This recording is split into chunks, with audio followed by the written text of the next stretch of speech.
I don't like it.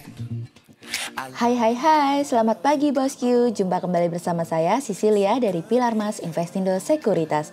Touch your heart, touch your profit. Nah, hari ini merupakan jangka waktu terakhir untuk PSBB di Jakarta nih bosku. Namun dari Gubernur Anies Baswedan sendiri belum ada keputusan apakah PSBB akan terus diperpanjang ataukah mau beralih ke penerapan new normal. Menurut berita dari detik.com, pemerintah Jakarta sedang mempertimbangkan untuk membuat masa transisi dari PSBB menuju ke new normal selama 1 bulan. Beberapa RW yang terdeteksi tinggi kasus positif COVID-19 juga diberlakukan pembatasan sosial berskala lokal loh bosku. Nah, daerah kamu termasuk tidak bosku? Seperti biasa kita akan mulai saja nih market review kita hari ini, Kamis tanggal 4 Juni 2020 dengan episode I Don't Like It, I Love It. Maka dari itu, jangan kemana-mana ya bosku, tetap di channel Pilar Mas Investindo Sekuritas. Touch your heart, touch your profit. Pionir Sekuritas Channel di Indonesia.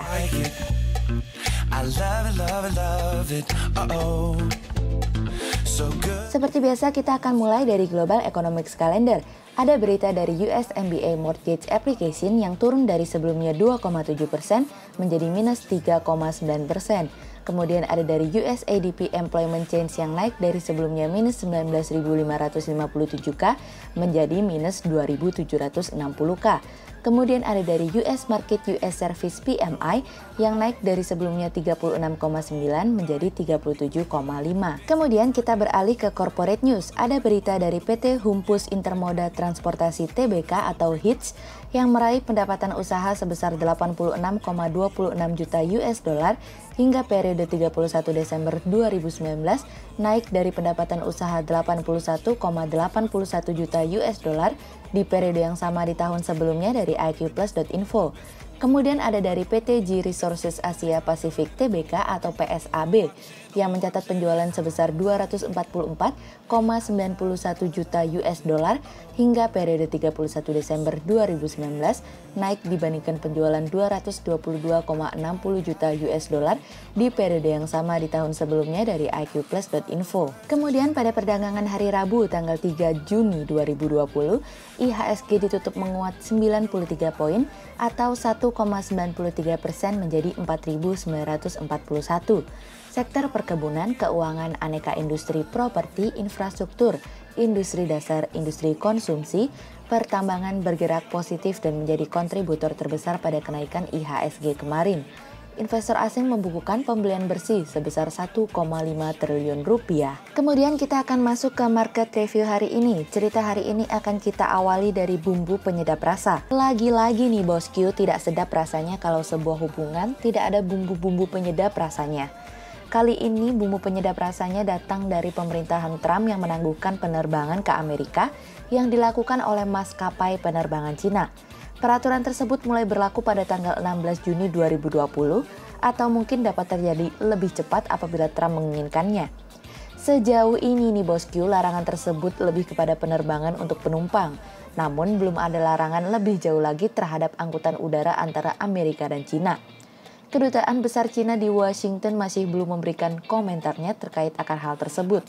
Departemen Transportasi pada tanggal 22 Mei silam mengatakan bahwa Cina telah melanggar perjanjian bilateral yang memungkinkan layanan penerbangan antara kedua negara. Sejauh ini kami rasa nih bosku, meskipun hubungan antar kedua negara kembali mengalami kenaikan tensi, namun siapa yang peduli? Saat ini pelaku pasar dan investor sedang tertutup oleh ekspektasi dan harapan akan pembukaan kembali perekonomian yang akan mendorong optimisme bahwa yang terburuk sudah berlalu. Tentu kita aminkan, namun data di atas kertas tidak bisa kita hindarkan. Melihat beberapa data PMI yang keluar dari Amerika, Europe, Cina, dan Jepang, kami melihat ada sedikit kenaikan meskipun tidak banyak, kecuali data PMI dari Cina yang mengalami kenaikan lebih tinggi dari yang lainnya. Namun yang menariknya nih bosku adalah data factory orders dan durable goods orders dari Amerika masih terus mengalami penurunan. Inilah yang harus menjadi perhatian. Fokus selanjutnya adalah menantikan pertemuan Bank Sentral Eropa yang akan berlangsung pada sore hari nanti, yang dimana akan memberikan gambaran lebih jelas mengenai stimulus. Apabila hari ini Bank Sentral Eropa menyampaikan stimulus akan segera bergerak, Tentu hal tersebut akan membuat pasar semakin merona. Kemudian cerita selanjutnya datang dari Australia. Sudah loh, pada akhirnya ekonomi Australia sudah memasuki resesi nih bosku.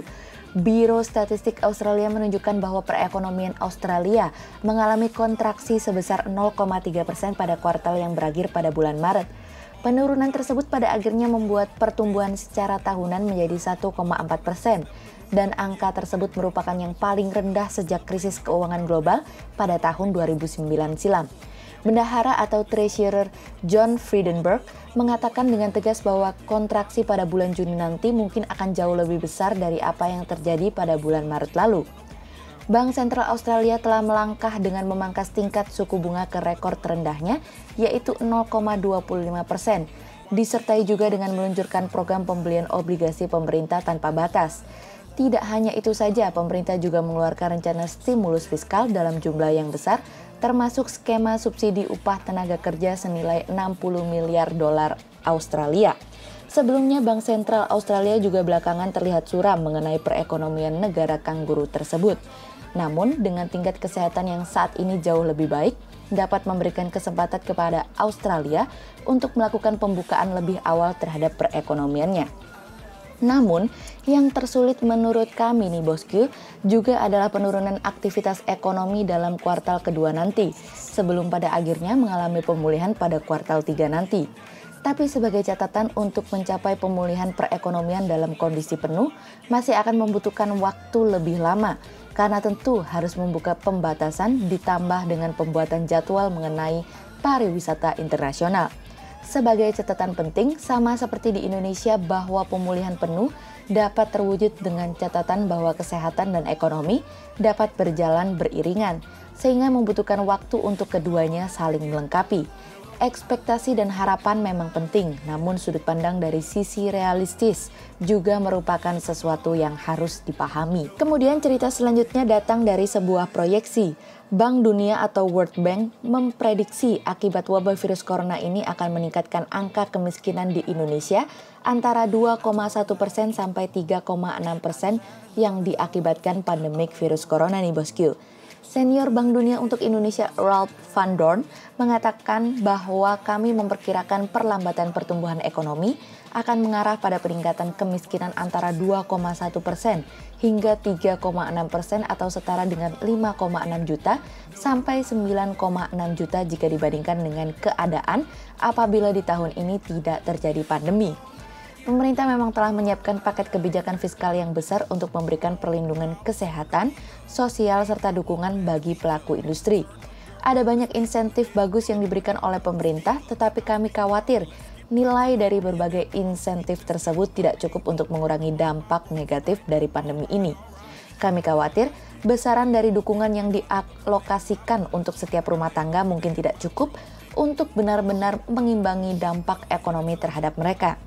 Sementara itu, pemerintah menaikkan anggaran penanganan virus corona atau COVID-19 menjadi 677,2 triliun rupiah. Kenaikan tersebut akan digunakan untuk berkaitan dengan sektor kesehatan, termasuk untuk belanja penanganan COVID-19, tenaga medis, santunan kematian, bantuan iuran jaminan kesehatan nasional, pembiayaan gugus tugas, dan insentif pajak di sektor kesehatan. Berikutnya untuk program jaring pengaman sosial, sektor bagi usaha mikro, kecil, dan menengah atau UMKM, insentif bagi dunia usaha khususnya sektor perpajakan, insentif untuk korporasi baik BUMN maupun sektor swasta, dan dukungan sektoral maupun kementerian atau lembaga serta pemerintahan daerah. Sehingga berdasarkan technical analisa, kami melihat saat ini IHSG memiliki peluang bergerak menguat dan ditradingkan pada level 4.872 hingga 5.028. Berikut stok watch pilar Mas hari ini. Yang pertama ada dari KLBF, kemudian yang kedua ada dari PTPP, dan yang ketiga ada dari LSIP. Berikut kami akan menyampaikan dua saham pilihan pilar Mas hari ini nih bosku. Yang pertama ada dari Harum atau PT Harum Energi Tbk, yang secara teknikal analisa dalam tren pada jangka waktu short term berpotensi untuk bullish dengan target 1385 dan tingkat probabilitas sebesar 48%. Sementara dalam jangka waktu long term berpotensi untuk bearish dengan target 1050 dan tingkat probabilitas sebesar 45%. Kemudian yang kedua ada dari DNET atau PT Indo Retail Makmur Internasional Tbk yang secara teknikal analisa dalam tren pada jangka waktu short term berpotensi untuk bearish dengan target 3.350 dan tingkat probabilitas sebesar 50%, sementara dalam jangka waktu long term berpotensi untuk bullish dengan target 4.050 dan tingkat probabilitas sebesar 62%. Berikut kami akan menampilkan 40 saham pilihan dari Pilar Mas.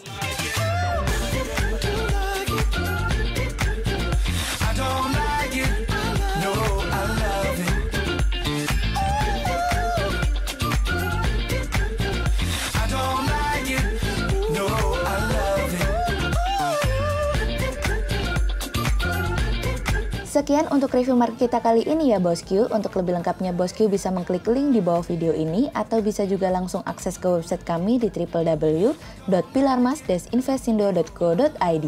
Dan jangan lupa untuk selalu jaga kesehatan buat para bosku ya. Kita akan bertemu lagi besok pagi untuk market review yang berikutnya. Jadi jangan lupa like, subscribe, dan tonton terus channel Pilar Mas Investindo Sekuritas. Touch your heart, touch your profit. Pionir Sekuritas Channel di Indonesia. So good it hurts, I don't want it. I gotta have it. When I can't find the words, I just go. I don't like it. No, I like it.